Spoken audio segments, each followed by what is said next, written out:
जयंती मंगला काली भद्र काली कपालिनी दुर्गा क्षमा शिवा धात्री स्वाहा स्वधा नमोस्तुते। आप सभी भक्तों का मेरे YouTube चैनल भक्ति सागर में पुनः स्वागत है। माँ दुर्गा अपनी असीम कृपा आप सभी पर सदा सर्वदा बनाए रखें।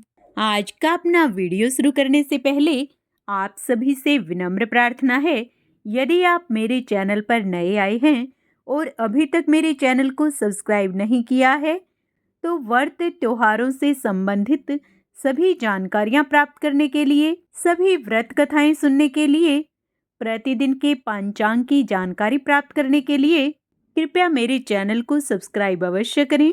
वीडियो यदि पसंद आता है तो लाइक एंड शेयर भी करें। पुनः मन में माँ भगवती का स्मरण करते हुए एकाग्रचित मन से आगे का अध्याय स्मरण करते हैं। सूत जी बोले, तदंतर इला के गर्भ से पुरूरवा ने जन्म लिया। यह प्रसंग मैं आप लोगों से कहता हूँ। वे बुध पुत्र पुरूरवा बड़े धर्मात्मा, यज्ञ करने वाले एवं दानशील थे। सुदुमन नामक एक राजा थे। वे बड़े ही सत्यवादी और जितेंद्रिय थे। एक बार वे सैंधव घोड़े पर आरूढ़ होकर आखेट के लिए वन में गए। उनके साथ कुछ मंत्री भी थे। वे राजा कानों में कमनीय कुंडल पहने थे। आजगव नामक धनुष तथा बाणों से भरा अद्भुत तरकस धारण करके उस वन में भ्रमण करते हुए रुरु मृग, हिरण, खरगोश, सुअर, गेंडा, सांभर, भैंसों, वन मुर्गों को मारते हुए तथा यज्ञोपयोगी अनेक वन पशुओं का वध करते हुए राजा सुदुमन कुमार नामक वन में प्रविष्ट हुए। वह दिव्य वन सुमेरु पर्वत के निचले भाग में था, जो सुंदर मंदार वृक्षों से सुशोभित था। वहां अशोक वृक्ष की लताएं फैली हुई थी और मोलसिरी की सुगंधी उसे सुरभित कर रही थी। वह वन साल, ताड़, तमाल, चंपा, कटहल, आम, कदम्ब और महुए के पेड़ों से सुशोभित था तथा जहां तहां माधवी लता मंडप के समान छाई हुई थी। उस वन में दाड़िम, नारियल तथा केले के वृक्ष भी शोभित हो रहे थे और वह वन जूही, मालती तथा कुंद की पुष्पित लताओं से चारों ओर से घिरा हुआ था। वहां हंस और बत्तख विचरण कर रहे थे। बांस एक दूसरे से रगड़ खाने के कारण हवा में मधुर ध्वनि कर रहे थे तथा कहीं भरमरों की मधुर गुंजार वन प्रांत को गुंजित कर रही थी। इस प्रकार वह वन सब प्रकार से सुखदायक था। कोयलों की ध्वनि से मंडित तथा पुष्पों से युक्त वृक्षों को देखकर अनुचरों के साथ राजा सुदुमन अत्यंत प्रसन्न हुए। राजऋषि सुदुमन ने वहां प्रवेश किया और उसी क्षण वे स्त्री के रूप में परिणित हो गए। उनका घोड़ा भी घोड़ी के रूप में हो गया। इससे वे राजा चिंता में पड़ गए। वे मन में सोचने लगे, यह क्या हो गया। चिंता से व्याकुल वे राजा सुदुमन बार बार सोचते हुए बहुत दुखी तथा लज्जित हुए। उन्होंने सोचा, अब मैं क्या करूं और स्त्रीत्व भाव से युक्त मैं घर कैसे जाऊं। मैं अब कैसे राज्य संचालन करूंगा। मैं इस प्रकार किससे ठगा गया। ऋषिगण बोले, हे लोहो हर्षण सूत जी, आपने यह बड़ी आश्चर्यजनक बात कही है। देवता के समान तेजस्वी राजा सुदुमन स्त्रीत्व को प्राप्त हो गए। इसका क्या कारण है, उसे बताइए। उस रमणीय वन में राजा ने कौन सा कार्य किया था। हे सुवर्त, आप विस्तार पूर्वक हमें बताइए।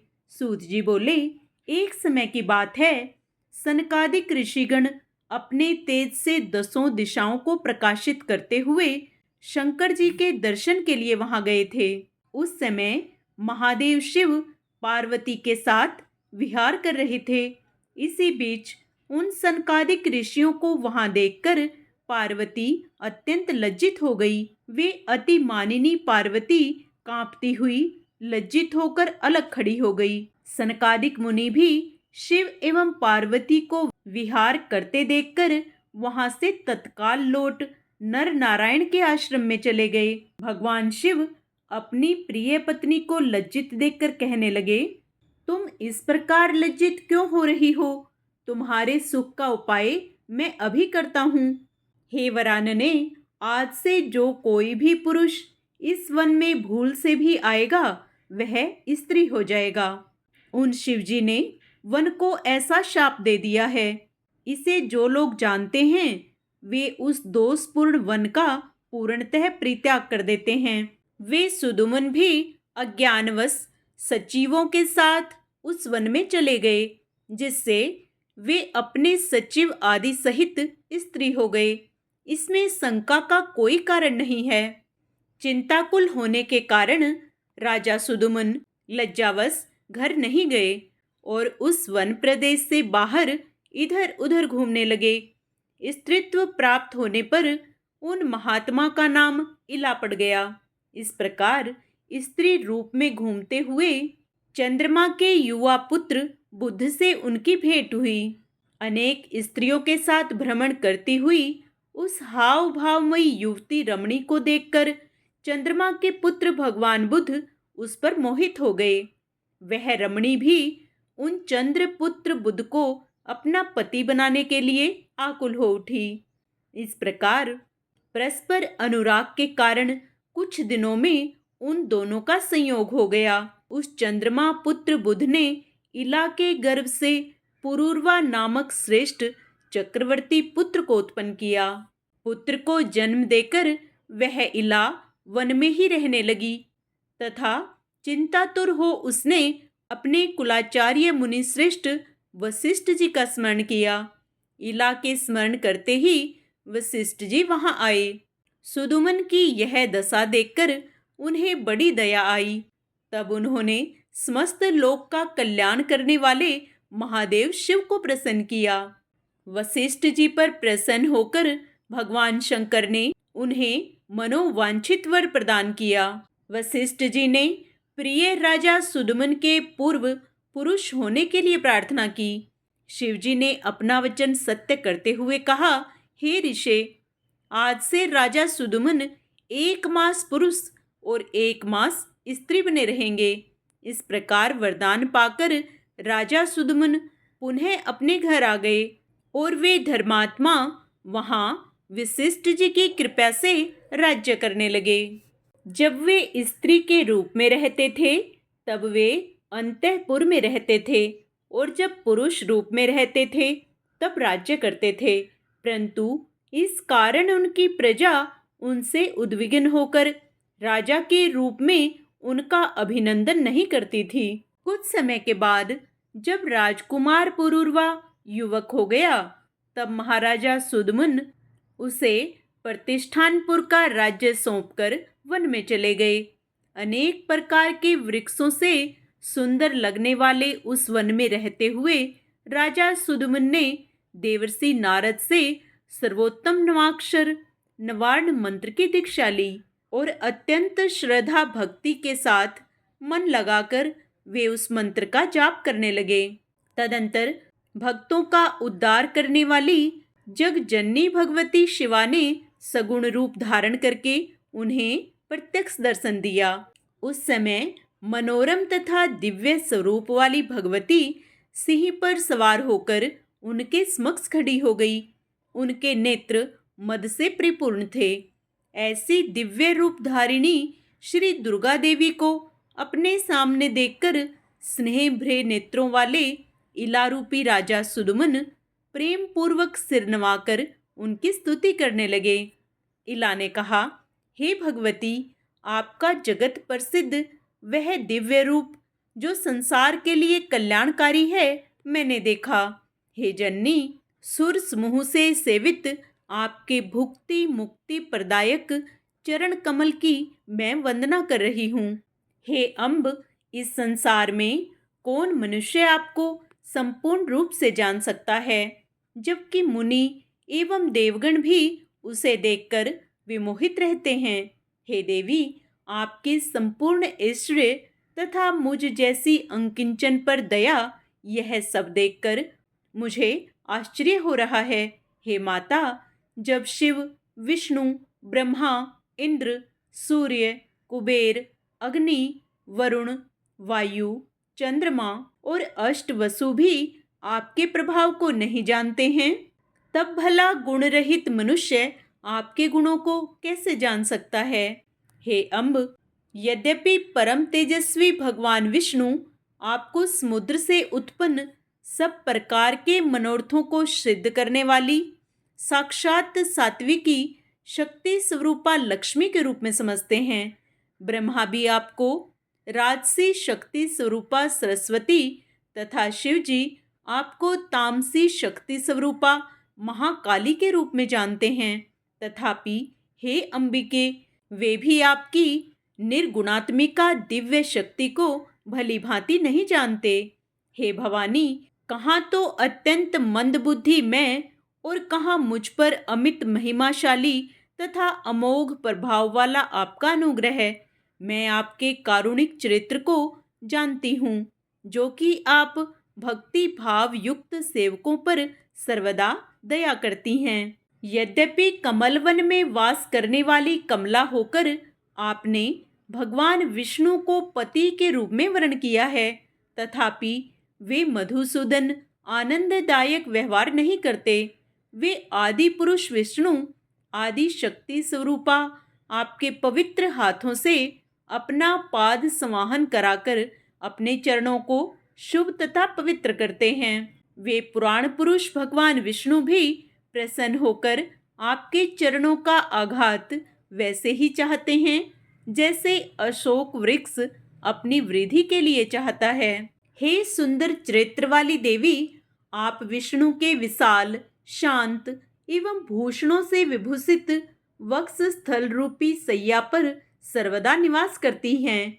उस समय ऐसा जान पड़ता है मानो सुंदर श्याम मेघ में बिजली चमक रही हो।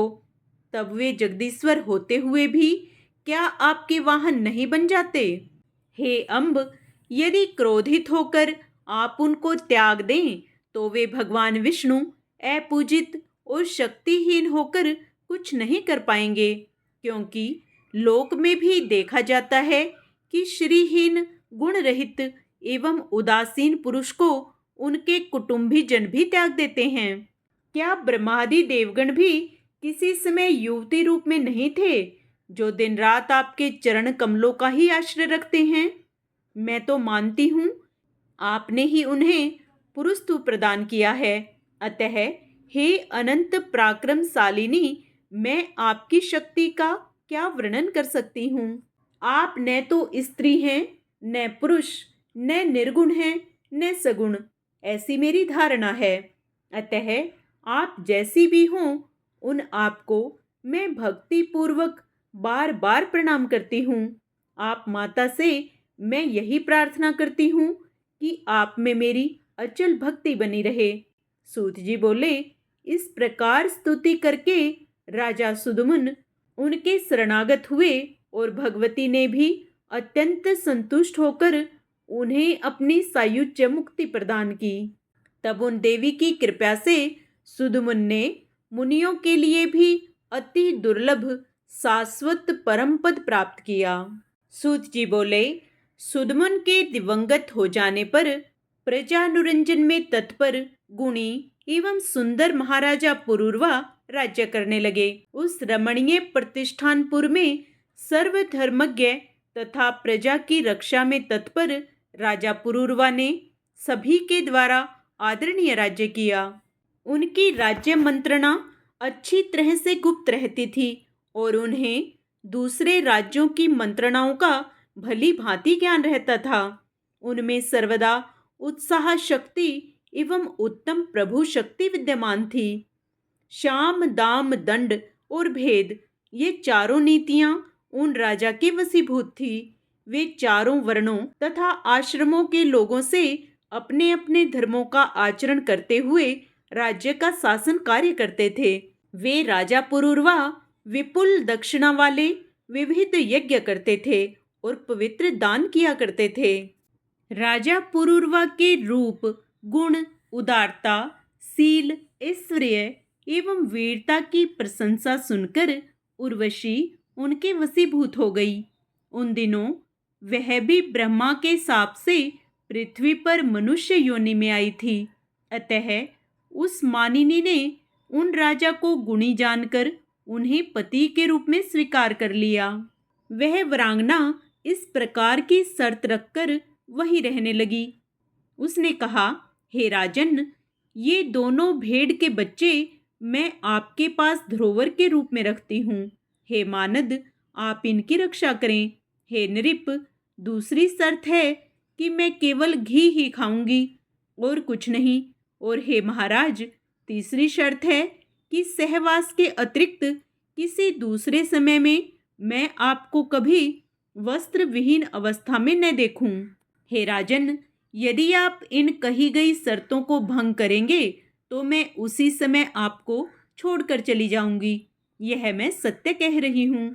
इस प्रकार उस कामिनी उर्वशी ने जो कहा था उसे राजा ने स्वीकार कर लिया और उर्वशी साप से उद्धार पाने की इच्छा से राजा पुरूरवा को प्रतिज्ञाबद्ध करके वहीं रहने लगी। उर्वशी के द्वारा मुग्ध किए गए राजा सब धर्म कर्म त्याग कर अनेक वर्षों तक भोग विलास में पड़े रहे। उस पर आसक्त मन वाले वे सदा उसी का चिंतन करते रहते थे और उस पर अत्यधिक मोहित होने के कारण एक क्षण भी उस उर्वशी के बिना नहीं रह सकते थे।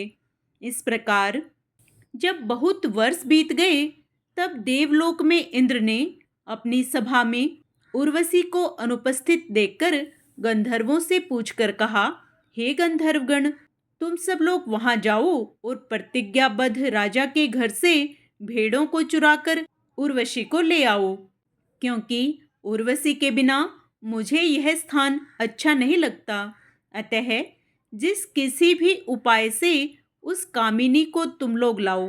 तब इंद्र के ऐसा कहने पर विश्वावसु आदि प्रधान गंधर्वों ने वहां से जाकर रात्रि के घोर अंधकार में राजा पुरूरवा को विहार करते देख उन दोनों भेड़ों को चुरा लिया। तब आकाश मार्ग में जाते हुए चुराए गए वे दोनों भेड़ जोर से चिल्लाने लगे। अपने पुत्र के समान पाले हुए भेड़ों का क्रुंदन सुनते ही उर्वशी ने क्रोधित होकर राजा पुरूरवा से कहा, हे राजन, मैंने आपके सम्मुख जो पहली शर्त रखी थी वह टूट गई। आपके विश्वास पर मैं धोखे में पड़ी, क्योंकि पुत्र के समान मेरे प्रिय भेड़ों को चोरों ने चुरा लिया। फिर भी आप घर में स्त्री की तरह शयन कर रहे हैं। अपने को वीर समझने वाले नपुंसक इस अधम स्वामी के द्वारा मैं नष्ट कर दी गई। सर्वदा प्राणों के समान मेरे दोनों भेड़ अब चले गए। उर्वशी को इस प्रकार विलाप करते देख प्रेम में आसक्त राजा पुरूरवा चोरों के पीछे नंगनावस्था में ही तुरंत दौड़ पड़े। उसी समय गंधर्वों द्वारा वहां राजा के भवन में बिजली चमका दी गई, जिसके कारण वहां से जाने की इच्छा वाली उर्वशी ने राजा को नग्न देख लिया। गंधर्व उन दोनों भेड़ों को वहीं मार्ग में छोड़कर भाग गए। थके हुए नग्न राजा भेड़ों को लेकर अपने घर आए। तब वे उर्वशी को वहां से गई हुई देखकर अत्यंत दुखित होकर विलाप करने लगे एवं लज्जित हुए। पति को नग्न देखकर वह सुंदर उर्वशी चली गई थी। व्याकुल, लाचार, काम से मोहित तथा एकमात्र उर्वशी में ही आसक्त चित्त वाले राजा शोक तथा क्रुंदन करते हुए देश देश में भ्रमण करने लगे। इस प्रकार समस्त भूमंडल पर भ्रमण करते हुए उन्होंने उर्वशी को कुरु अक्षेत्र में देखा। उसे देखते ही प्रसन्न मुख वाले नृपश्रेष्ठ राजा पुरूरवा ने मधुर वाणी में कहा, हे प्रिय, ठहरो ठहरो। हे कठोर हृदय, मैं अब भी तुम पर आसक्त हूँ। मैं तुम्हारे वश में हूँ। अतः मुझ निरपराधी पति को तुम मत छोड़ो। हे देवी, जिस शरीर से तुमने इतना प्रेम किया था, जिसे तुमने यहाँ तक खींच लिया, वह शरीर आज यहीं गिर जाएगा। हे सुंदरी, तुम्हारे द्वारा त्यक्त इस देह को भेड़िए और कौवे खा जाएंगे। इस प्रकार विलाप करते हुए दुखित, दीन, थके, कामातुर और अत्यंत लाचार राजा पुरूरवा से उर्वशी कहने लगी। उर्वशी बोली, हे राजेंद्र, आप मूर्ख हैं। आपका ज्ञान कहाँ चला गया? हे पृथ्वीपते, भेड़ियों के समान स्त्रियों की किसी से मित्रता नहीं होती। अतः राजाओं को चाहिए कि वे स्त्रियों और चोरों पर कभी भी विश्वास न करें। अब आप अपने घर जाइए, सुख भोगिए और मन में किसी प्रकार की चिंता मत कीजिए। इस प्रकार अत्यंत विषाक्त होने के कारण उर्वशी के समझाने पर भी राजा को ज्ञान नहीं हुआ। उस स्वेच्छाचारिणी अप्सरा के स्नेह में जकड़े रहने के कारण उन्हें अपार दुख प्राप्त हुआ। सूत जी बोले, हे मुनिजन, इस प्रकार मैंने उर्वशी के महान चरित्र का वर्णन आप लोगों से संक्षेप में कर दिया, जो वेद में विस्तार पूर्वक वर्णित है। आगे का अध्याय हम अपने कल के वीडियो में करेंगे। पूर्ण पुण्य लाभ प्राप्त करने के लिए व चैत्र मास में माँ भवानी की आराधना से लगातार जुड़े रहने के लिए आप उसे भी अवश्य स्मरण करें। जय माता दी। आइए अब माँ भगवती की प्रसन्नता प्राप्त करने के लिए माँ दुर्गा की आरती करें। अम्बे तू है जगदम्बे काली, जय दुर्गे खप्पर वाली, तेरे ही गुण गावे भारती। ओ मैया हम सब उतारे तेरी आरती, तेरे भक्त जनों पर माता पीर पड़ी है भारी, पीर पड़ी है भारी। दानव दल पर टूट पड़ो माँ करके सिंह सवारी, माँ करके सिंह सवारी। सौ सिंहों से भी बलशाली है अष्टभुजाओं वाली, दुष्टों को तू ही ललकारती। ओ मैया हम सब उतारे तेरी आरती। माँ और बेटे का इस जग में बड़ा ही निर्मल नाता, बड़ा ही निर्मल नाता। पूत कुपूत सुने हैं पर ना माता सुनी कुमाता, ना माता सुनी कुमाता। सब पे करुणा दर्शाने वाली, अमृत बरसाने वाली, दुखियों के दुखड़े निवारती। ओ मैया हम सब उतारे तेरी आरती।